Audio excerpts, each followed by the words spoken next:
ಓಂ ಶ್ರೀ ರಾಘವೇಂದ್ರಾಯ ನಮಃ. ನಿತ್ಯಭಕ್ತಿ ಕಾರ್ಯಕ್ರಮಕ್ಕೆ ಸುಸ್ವಾಗತವನ್ನು ಕೋರುತ್ತಾ ನಾವು ಭಗವಂತನ ಹತ್ರ ನವವಿಧ ಭಕ್ತಿಗಳಿಂದ ಅಲ್ಲಿ ಅರ್ಪಣೆ ಮಾಡ್ಕೊಳ್ಳೋಕೆ ಹೋದಾಗ ಅದು ದೇವಸ್ಥಾನ ಆಗಿರ್ಬೋದು, ಮನೆಯಲ್ಲಿರ್ಬೋದು, ಪ್ರಾರ್ಥನೆಯ ಮುಖೇನ, ಅಭಿಷೇಕದ ಮುಖೇನ, ಯಜ್ಞ ಯಾಗಾದಿಗಳ ಮುಖೇನ ಭಗವಂತನನ್ನು ಸ್ಮರಣೆ ಮಾಡುವುದರ ಜೊತೆಗೆ ದೇವಸ್ಥಾನದಲ್ಲಿ ನಾವು ನಮಸ್ಕಾರ ಮಾಡ್ತಾ ಇರ್ತೀವಿ. ಎಲ್ಲಿಂದ ಮಾಡ್ತಾ ಇರ್ತೀವಿ?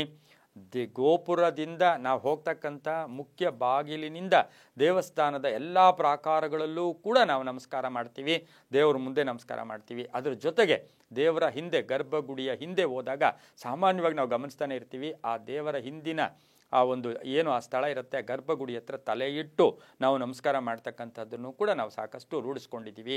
ಇದರಿಂದ ಏನು ಲಾಭ, ಇದರಿಂದ ಏನು ಶುಭ? ಯಾಕೆಂದರೆ ಗರ್ಭಗುಡಿ ಅಂತಕ್ಕಂಥದ್ದೇ ಒಂದು ಟ್ರಾನ್ಸ್ಫಾರ್ಮರ್. ಯಾಕೆಂದರೆ ಆ ದೇವಸ್ಥಾನ ಕಟ್ಟಿರ್ತಕ್ಕಂಥದ್ದು ಅದು ನಾಗರ ಶೈಲಿ ಇರ್ಬೋದು, ದ್ರಾವಿಡ ಶೈಲಿ ಇರ್ಬೋದು, ವೇಸರ ಶೈಲಿ ಅಂತ 3 ಶೈಲಿಗಳಲ್ಲಿ ದೇವಸ್ಥಾನ ಕಟ್ತಾರೆ. ಕೆಲವರು ಏನು ಮಾಡ್ತಾರೆ, ಏನು ಆ ಗರ್ಭಗುಡಿಯನ್ನು ಹೈಟಿಗೆ ತಗೊಂಡು ಮುಂದಿನ ಮಹಾದ್ವಾರವನ್ನು ಅದಕ್ಕೆ ತಳಗಡೆಗೆ ಇರ್ತಕ್ಕಂಥದ್ದು ಮಾಡ್ತಾರೆ. ಕೆಲವ್ರಿಗೆ ಅಲ್ಲಿರ್ತಕ್ಕಂಥ ರಾಜಗೋಪುರ ಇರೋದೇ ಇಲ್ಲ, ಹಾಗೂ ಕೂಡ ಕಟ್ಕೊಳ್ತಕ್ಕಂಥ ಸಾಧ್ಯತೆ ಕೂಡ ಇರುತ್ತೆ. ಇನ್ನು ಗರ್ಭಗುಡಿ ಅಂತ ಹೇಳಿದಾಗ ನಾವು ನಮ್ಮ ದೇಹವನ್ನು ಹೋಲಿಸ್ಕೊಳ್ಳೋಕೆ ಹೋದಾಗ ನಾವು ಮುಖ್ಯವಾಗಿ ನಮ್ಮ ದೇಹದ ರೀತಿಯೇ ಅದೊಂದು ದೇವಸ್ಥಾನ ಅಂತ ಹೇಳಿಬಿಟ್ಟು ನಾವು ಅಂದ್ಕೊಳ್ಳೋಕೆ ಹೋದಾಗ ಅಲ್ಲಿ ಏನಾಗುತ್ತೆ, ಪ್ರತಿ ದೇವಾಲಯದಲ್ಲೂ ಕೂಡ, ಯಾಕೆಂದರೆ ಪ್ರತಿ ದೇವಸ್ಥಾನಕ್ಕೂ ಒಂದು ದಂತಕಥೆ ಇದೆ, ಪುರಾಣಗಳ ಪ್ರಕಾರ ಅದರದೇ ಇತಿಹಾಸ ಇರ್ತಕ್ಕಂಥದ್ದು ಕೂಡ ಇರುತ್ತೆ. ಇನ್ನು ಆಗಮ ಶಾಸ್ತ್ರದ ರೀತಿ ಅಲ್ಲಿ ಎಲ್ಲವೂ ಕೂಡ ನಡ್ಕೊಂಡು ಬರ್ತಾ ಇರ್ತಕ್ಕಂಥದ್ದು ಆಗಿರುತ್ತೆ.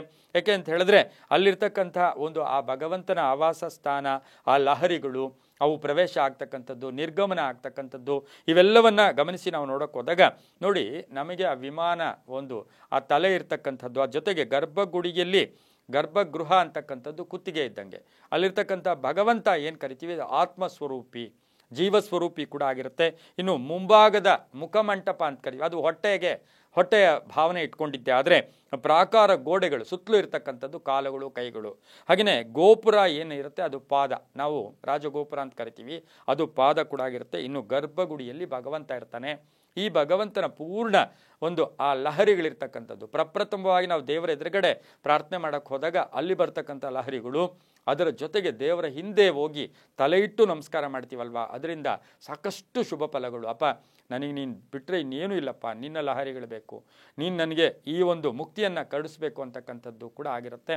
ಹಾಗಾಗಿ ಎಲ್ಲ ಪ್ರಾಕಾರದಲ್ಲೆಲ್ಲ ಇರತಕ್ಕಂಥ ಧನಾತ್ಮಕ ಲಹರಿಗಳನ್ನು ಆಹ್ಲಾದಿಸೋದಕ್ಕೆ ಅದ್ಭುತವಾದ ಮಾರ್ಗ ಅಂದರೆ ದೇವಸ್ಥಾನದ ನಾವು ಗರ್ಭಗುಡಿ ಹಿಂದೆ ಕೂಡ, ಕೆಲವು ಗರ್ಭಗುಡಿ ಹಿಂದೆ ಹೋಗೋಕ್ಕೆ ಅವಕಾಶಗಳಿರೋದಿಲ್ಲ, ಇರೋ ಕಡೆ ಹೋಗಿ ನಮಸ್ಕಾರ ಮಾಡಿ ಪ್ರಾರ್ಥನೆ ಮಾಡಿದ್ದೆ ಆದರೆ ತುಂಬನೇ ಮಾನಸಿಕ ಪ್ರಾರ್ಥನೆ ಅಂತ ಕರಿತೀವಿ, ಅದರಿಂದ ಶುಭ ಆಗುತ್ತೆ. ಸರ್ವೇ ಜನ ಸುಖಿನೋ ಭವಂತು, ಸಮಸ್ತ ಸನ್ಮಂಗಳಾನಿ ಭವಂತು.